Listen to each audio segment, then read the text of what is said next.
here with the one and only Tim Hicks. Tim, what's been one hell of a year. Yeah, absolutely. Can you tell me what it's been like, this sort of overnight success? Yeah, you know, it doesn't feel real yet. You know, I'm still learning about this whole thing, you know, about the music business and about, you know, just adjusting to being an artist, like we were just talking off camera. I spent my whole life being a working musician. And so it's been a bit of a transition to go from that to being my own thing as Tim Hicks, the artist now. And a lot of people do see you as this overnight success, but how long has it taken you to get to this point in your career? Well, I mean, I had my first band when I was 7, and and there's video footage of that somewhere, but no one's ever going to see it. And, you know, I spent the better part of 17 years playing 5 nights a week in every bar, chicken wing joint, backyard party, acoustic gig, any gig I could get my hands on I wanted to do, and that's how I made my living. And I understand you have a bit of connection to London. Can you tell me a bit about that? Yeah, well, you know, a couple things. I took some vocal lessons in my career from a fella from town here named Brian Ballmer, who's a well-known singer, and he really whipped me into shape. You know, I was playing 5 nights a week, and I would sing, say, 2 or 3 in a row, and I would get a sore throat. And Brian was great. Like he teaches a kind of singing that's sort of operatic in style, but he would just twist the technique enough and say, okay, this is how you do it, and we would do it. And he'd say, this is how you're going to do it at your gig tonight. And we just twist it enough, and knock on wood, knock on the purple couch anyway, that I haven't lost my voice in a long time.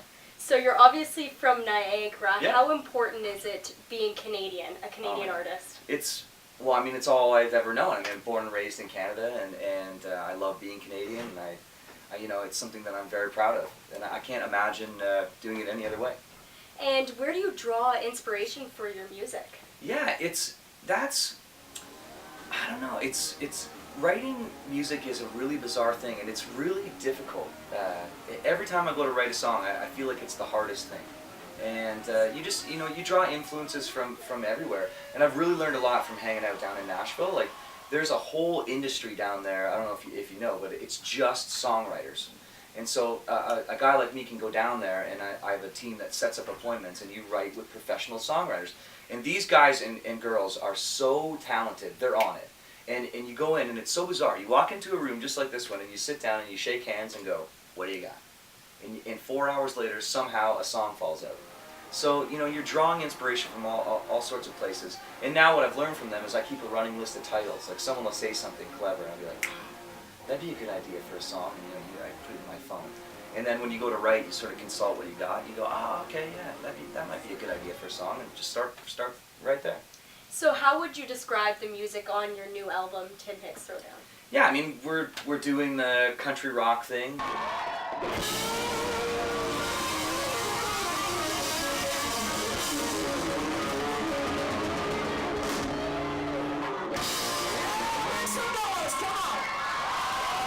I mean, it's so bizarre because I've been doing this kind of music for a long, long time, and it's so interesting that people are listening now, and they're paying attention, and they're coming to the shows, and they know the words, which is really weird. You know, all those times in working in bars, a lot of folks don't realize that when you play in bars, often you're just the noise in the corner, and it's really difficult to get people interested in clapping and singing, and that's been the biggest thing that I've seen is that you know, we play a song like Get By, or we play Stronger Beer, and I look out and people are singing it back to me, which is like the hair on the back of my neck stands up every time. What was it like, that moment when you first heard your own song on the radio? Yeah, it never gets old.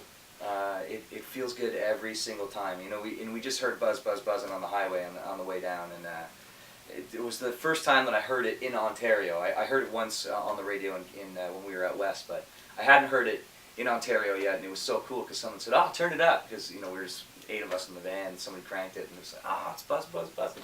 This is so cool, you know, that you know, I get to hear Tim Hicks on the radio, which doesn't feel like me, it just feels like someone else. Do you have a favorite song from the album? Yeah, I do. I've got my favorites. It's a toss-up because I really love singing this silly little song called Long Way Jose, and you know, it's kind of a chill tune, but I really like singing it. It's got a funny story to it, and I wrote it with a good friend of mine named Larry Hack from down in Nashville. So I like that one, and I love singing Cheers to You. And of course, like, you know, I mean, Stronger Beer is a favorite, so that one's a fun one to sing. And you know, it's just, it's so hard because songs are like your children. It's kind of hard to like pick a favorite, but it does change from time to time. You know, the fresher ones tend to be the ones that I like most. And people will ask me, they've asked me for years, what's your favorite song? And I always say, the song I learned most recently. And Hell Raising Good Time, that's a huge party song. Yeah. Do you get the crowd really going? Yeah, I mean, that's the whole point of Hell Raising Good Time, you know. It's, that was the first song that I wrote with Jeff Copeland, who produced my record. And I'll never forget it, because when I met him, he had his guitar in his hand already. And I thought, I automatically liked him, because he answered the door with a guitar on, he had this riff going, and we sort of sat down, and he said, he's like, I got an idea. He goes, yeah, if it ain't broke, we're going to break it. And I said, yeah, if it ain't took, we're going to take it. And he's like, yeah, I like that. And we just started like writing the lines, and it was one of those songs, like before lunch, we had the song done. Yeah, so I love doing that one too. Awesome. Well, welcome to Western. Thank you so you. much for coming. Yeah. We're looking forward to it tonight. We're going to have a good time. Tim Hicks. Thank you. My pleasure.